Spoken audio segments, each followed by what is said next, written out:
Welcome to my first podcast, Conversations for College Success. This one is going to be a smattering of information for freshmen through seniors. Going forward, topics will be specified, so you know the entire topic and it will apply to, I'm going to say, all college students. This one, because college is about to start or has just started, information for entering freshmen, as well through seniors in the event that you're about to graduate, and some things you should know as well. All right, as it relates to that, first thing, particularly for entering freshmen, your syllabus is the most important document you can receive in any class. It tells you how to get an A, a B, a C, or quite frankly, even how to flunk the class. So you want to make sure that you're aware of the syllabus, all the requirements and expectations, and you can meet them. In addition to that, freshmen in particular should only be taking 100 level classes. Can you be signed up for 200 and 300 level classes? Of course you can. I don't advise it. Rationale is the expectations are higher the longer you are in college. So not to say there's no expectations of a freshman, but they don't expect the work of a sophomore or junior in a freshman class. However, if you get into a sophomore or junior class as a freshman, they expect you to work to that capability and ability, and you may not have that experience just yet. So you don't want to set yourself up for failure and take classes that instead of getting the A or B you deserve, you get a C or D because you didn't meet the expectations, or quite frankly couldn't because you didn't have all the experience you needed to be successful. So those are things you need to keep in mind as you move forward.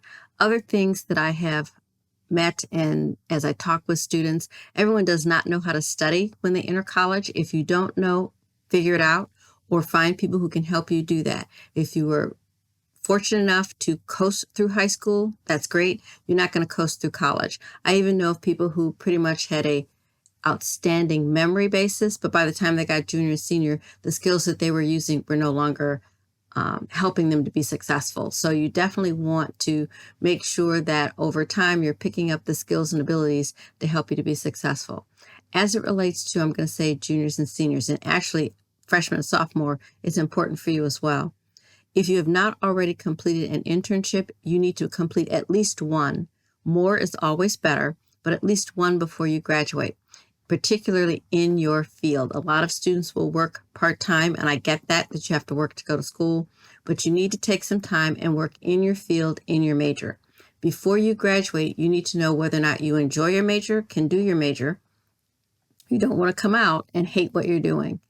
That's really, really important because that has happened to a few students where by the time they get out and get in the field, it's not what they thought it was going to be.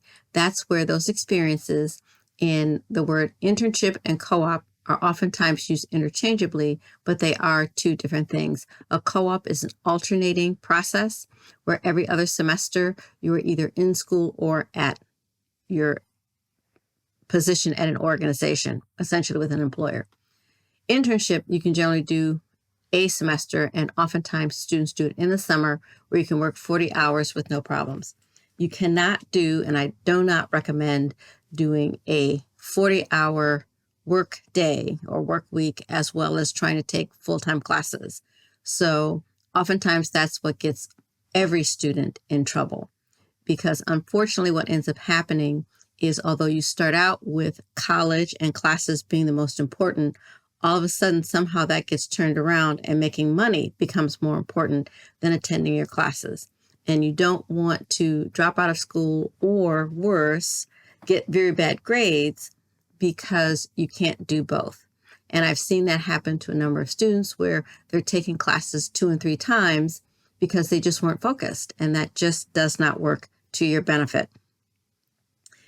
Also, let me share with you, the university will only pay for you to take a class twice. If you have to take a class a third time, that money is coming out of your personal pocket. So you really don't want to waste time taking classes more than once if you don't have to. What does that mean? That means you probably need to get a tutor. And I know we are hesitant to get tutors because we think we should be able to do all of this work all on our own. There is no shame in getting a tutor. There is no embarrassment in getting a tutor. A tutor helps you have the foundation you need to be successful in the class. And if you don't have the right foundation, then any additional classes you take in that arena, you will not do well with. So step out, get a tutor at the beginning. That way, once midterms hit and you're doing well, it's not a stressor for you. If you wait, then you and everyone in your class and a number of people within the university will all be getting a tutor because they didn't do very well at the midterms either. It then becomes very difficult to get individualized attention if there's a group of you and one person as the tutor. The other thing you want to do as you're starting out, and actually especially as a sophomore, junior, senior, is have what we call an elevator pitch, or a way to introduce yourself. We call it elevator pitch because you want the ability to introduce yourself in an elevator ride. But that means you have to practice being able to introduce yourself succinctly and accurately, essentially introducing yourself to someone that you don't know or you don't know well, but you'd like the opportunity to follow up with. One of the future topics I will be talking about is called informational interviewing, and that really is critical for students' success. In addition to working in your field, it's an opportunity to talk to people in your field. You can talk to coworkers, you can talk to higher level folks within the organization, from your manager to a vice president, senior vice president, whatever the levels are within an organization. Gives you an opportunity to get a feel for what was their background, what was their experience, how did they make the decisions they made, how did they allow themselves to go through the opportunities they had, because you may find out that a person's major is X, but they end up doing ABC, which is completely different than their major. Well, what happened? How did they get there? Did their interests change? Did their skill sets change? Did they decide that their major just wasn't what they wanted to do in terms of the direction of their life?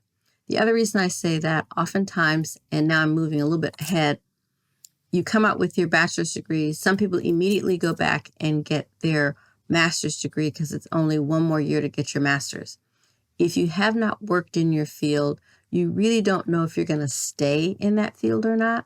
So a number of people, and I actually agree with this, will work in your field for 1 or 2 years to make sure that's the direction you want to go in before you pay for a master's that you don't use. Or I even had students not complete the master's because they have realized this is not really what I want to do. And you don't have money to waste, whether it's yours, your parents, whoever. You want to make sure that the time you spend is in classes and areas that are of interest to you. With that being the case, once you've declared your major, make sure that you are receiving A's and B's in your major.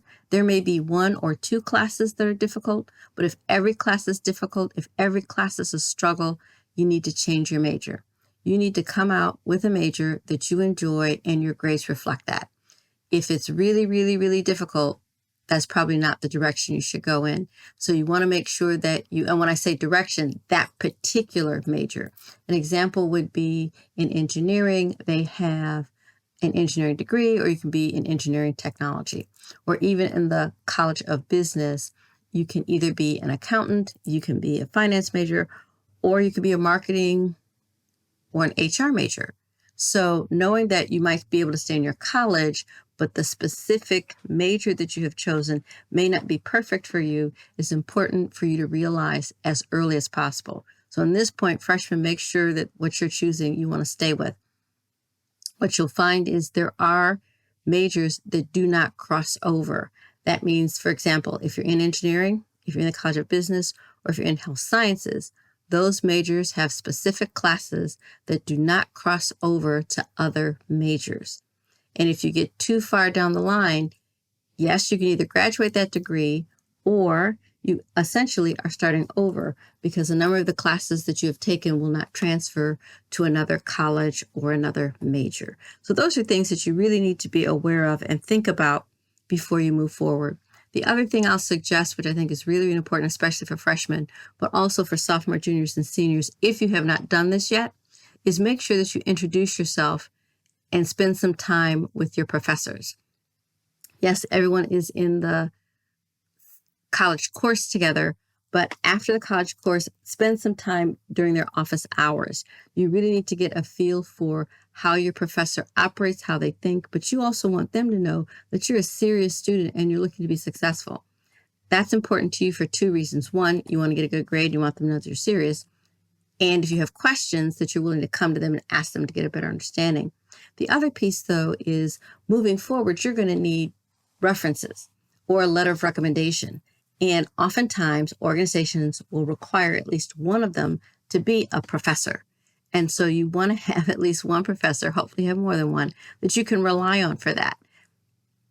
And you want them to give you a good letter of recommendation because they do know you as a student.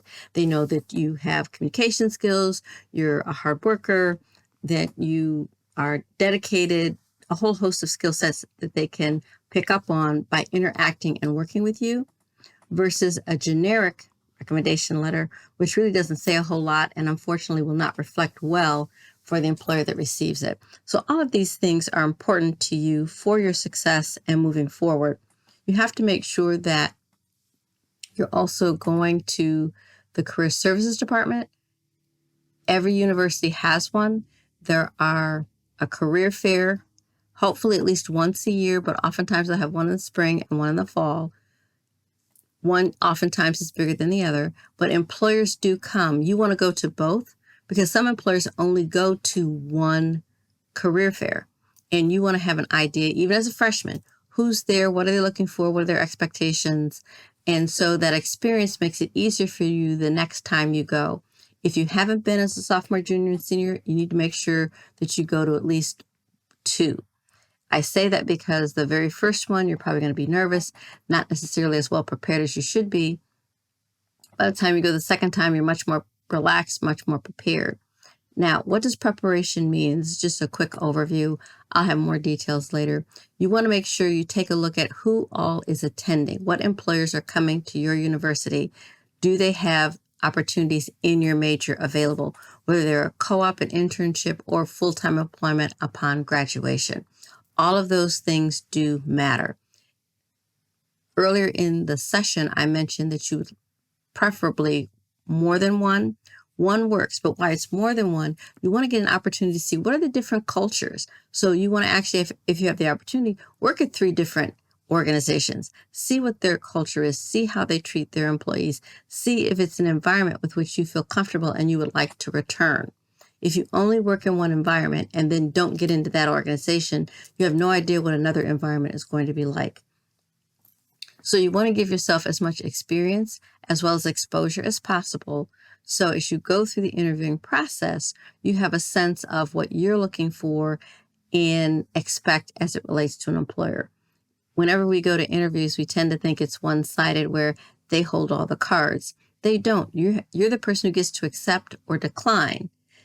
You want to accept or decline based on what the people you've interviewed are like, the questions you ask and how they answer them.